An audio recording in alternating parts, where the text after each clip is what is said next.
പ്രധാനമന്ത്രി നരേന്ദ്രമോദിയെ പ്രശംസിച്ച ബോളിവുഡ് താരം ഷാരൂഖ് ഖാന് വിമർശനം. സിനിമയെയും കലയെയും കുറിച്ചുള്ള പ്രധാനമന്ത്രിയുടെ വീക്ഷണങ്ങളെ പ്രശംസിച്ചതിന്റെ പേരിലാണ് താരം വിമർശനം നേരിടുന്നത്. മുൻ പ്രധാനമന്ത്രി മൻമോഹൻ സിംഗിന്റെ വിയോഗത്തിൽ അനുശോചനം രേഖപ്പെടുത്താത്തതിനും താരത്തിന് നേരെ വിമർശനം ഉയരുന്നുണ്ട്. ഈ വർഷത്തെ അവസാനത്തെ മൻ കി ബാത്ത് കഴിഞ്ഞ ദിവസം നടന്നിരുന്നു. ഇതിൽ സിനിമയെക്കുറിച്ചും കലയെക്കുറിച്ചും പ്രധാനമന്ത്രി ചില നിർണായകമായ വീക്ഷണങ്ങൾ പങ്കുവച്ചു. ഇതിനു പുറമെ വേവ്സ് ഉച്ചകോടിയിലും, അതായത് വേൾഡ് ഓഡിയോ വിഷ്വൽ എന്റർടൈൻമെന്റ്, അതിനെക്കുറിച്ചും അദ്ദേഹം പരാമർശിച്ചു. ഇതിനെല്ലാമാണ് ഷാരൂഖ് ഖാൻ പ്രശംസിച്ചത്. നമ്മുടെ രാജ്യത്ത് നടക്കുന്ന വേവ്സ് ഉച്ചകോടിയെ വലിയ പ്രതീക്ഷയോടുകൂടിയാണ് ഉറ്റുനോക്കുന്നത്.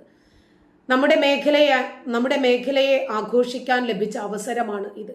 ഇന്ത്യൻ സമ്പദ് വ്യവസ്ഥയെ സിനിമ എങ്ങനെ സ്വാധീനിക്കുന്നു എന്നത് പുറം ലോകത്തെ അറിയിക്കാനും ഇത് നല്ലതാണ്. എല്ലാറ്റിനുമുപരി കഴിവുള്ളവരെയും അവരുടെ കഴിവിനെയും രാജ്യം തിരിച്ചറിയുന്ന